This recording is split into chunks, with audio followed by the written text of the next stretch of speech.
وبركاته.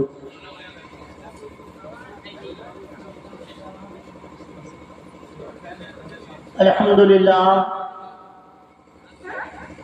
لله وكفى وسلام على عباده الذين اصطفى.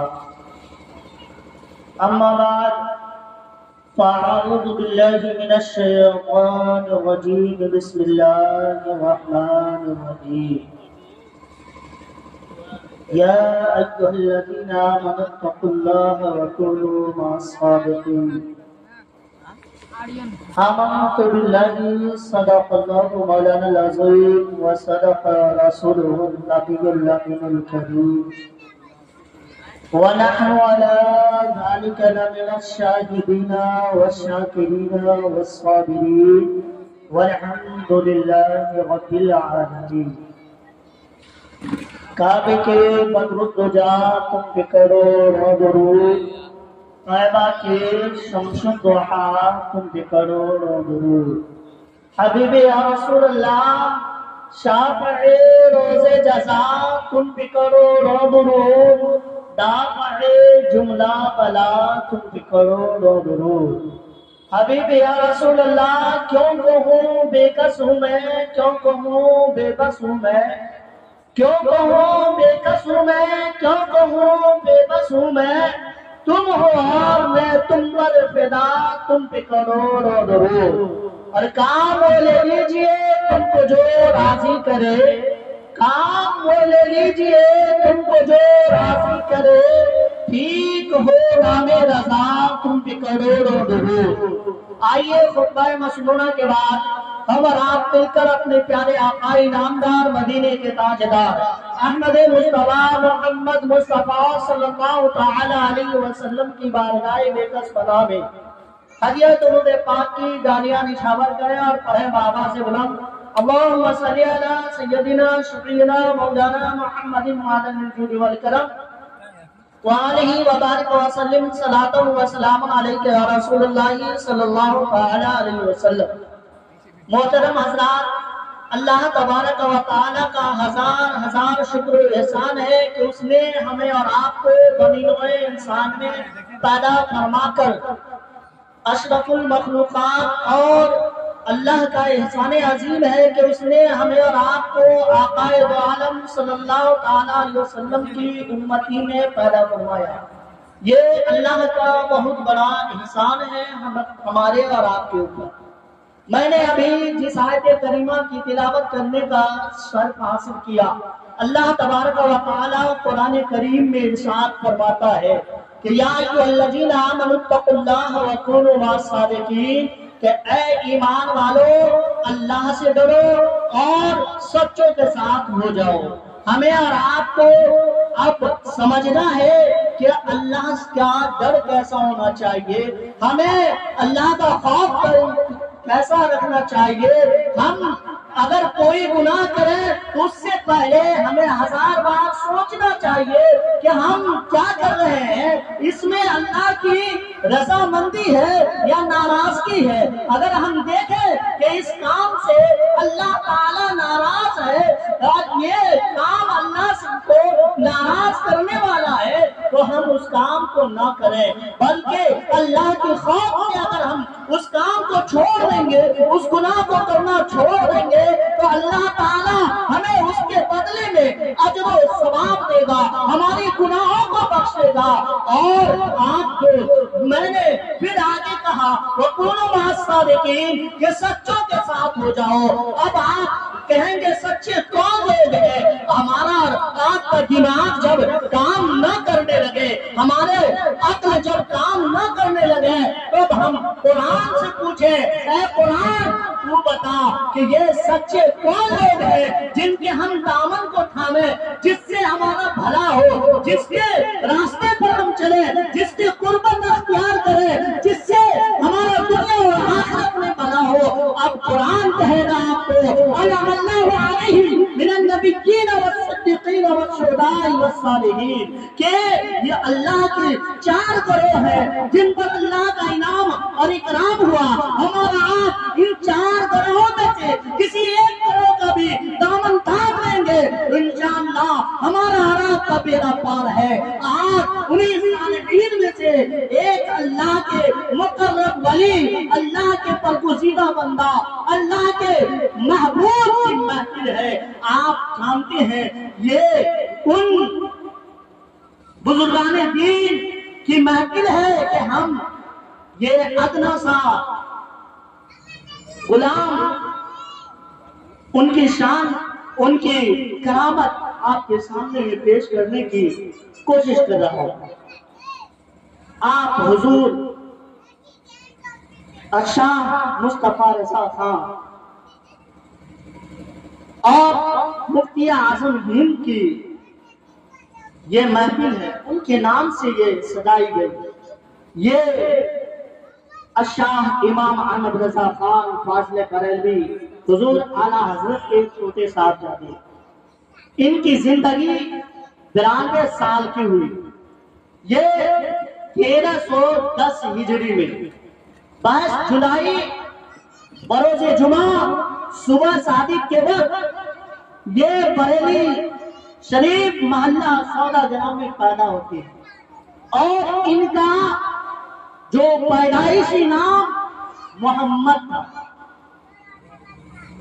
10 ذوالحجہ اردو تاریخ کے 10 ذوالحجہ 1310 اور عیسوی کے حساب سے 22 ذوالحجہ اور 1310 ہجری 1892 ہجری عیسوی، اس میں ان کی تاریخ پیدائش۔ ان کا بچپن کا نام محمد، پھر ان کے پیر و مرشد نے علی رحمان ابو البرکات نام رکھا، اور پھر آپ دیکھیں یہ حضور مفتی اعظم ہند 18 سال کی عمر میں عالم فاضل مفتی ہر طرح کی صنعت سے فیضیاب ہو گئے۔ اس کے بعد آپ نے ہر شہر ڈگر نگر محلے گلی کوچے جا کر دین اسلام کو اور مسلک اعلیٰ حضرت کو پھیلایا، اور آپ کا خلفاء کی تعداد بہت زیادہ ہے اور اعلیٰ حضرت کے خلفاء کی تعداد کم ہے۔ اس کی اصل وجہ یہ ہے کہ اعلیٰ حضرت بریلی شریف کے محلے میں بیٹھ کر، ٹوٹی چپائی میں بیٹھ کر انہوں نے دین اسلام کی تبلیغ کی، اور جو ہے وہ نہ جانے کتنے شاگرد بریلی کی سرزمین سے پیدا کر دیے، اور حضور مفتی اعظم ہند نگر محلے گلی جا کر جو ہے کہ ایسے جو ہے مریدوں بنائے، ایسے خلفاء تیار کیے کہ ان کا مشن آج تک وہ لوگ چلا رہے ہیں۔ اور حضور مفتی اعظم ہند کا فیضان ہے کہ آج ہم بھی اور ہمارے یہاں کے جتنے علماء کرام ہیں سب ان کے فیضان سے لب کشائی کر رہے ہیں۔ محترم حضرات، یہی مفتی اعظم ہند ہے کہ ان کے محلے میں یہ ایک چھوٹا سا شہر تھا، وہاں پر ایک انسان کو ایک بیٹی ہے، اور اس کی بیٹی کی عمر تقریباً 8 سال کی ہے، اور وہ بچی ننھی سی بچی ہے۔ حضور مفتی اعظم ہند سے اس بچی کو اتنی عقیدت و محبت ہے کہ اپنے باپ کو کہہ رہی ہے، اے ابو جان، میں نے سنا ہے کہ بریلی میں اعلیٰ حضرت کا بیٹا وہ مفتی اعظم ہند جو ہے جس کے حق میں جو دعا کرتا ہے اللہ تعالیٰ اس کی دعا کو قبول کرتا ہے۔ اے ابو جان، میں چند دن سے بیمار ہوں، آپ مجھے ان کے پاس لے چلیے نا، وہ اگر دعا کر دیں گے ہم ٹھیک ہو جائیں گے۔ اس کا باپ آج کل کر رہا ہے، بتال دے رہا ہے۔ ایک وقت ایسا آیا وہ بچی انتقال کر جاتی ہے، اور اس کا باپ جب قریب میں آیا اور افسوس کیا، ہائے افسوس، میں نے یہ کیا کر دیا، میری بچی کہہ رہی تھی کہ بریلی مجھے لے کے چلے، محلہ سودا گرام لے کے چلے، وہاں حضور مفتی اعظم ہند ہے، وہ میرے حق میں دعا کریں گے، مجھے جو ہے کہ اللہ کا کلام سے میرے جسم پہ پھونک ماریں گے، ہم ٹھیک ہو جائیں گے۔ افسوس، میری بیٹی اس دنیا سے چلی گئی۔ میں نے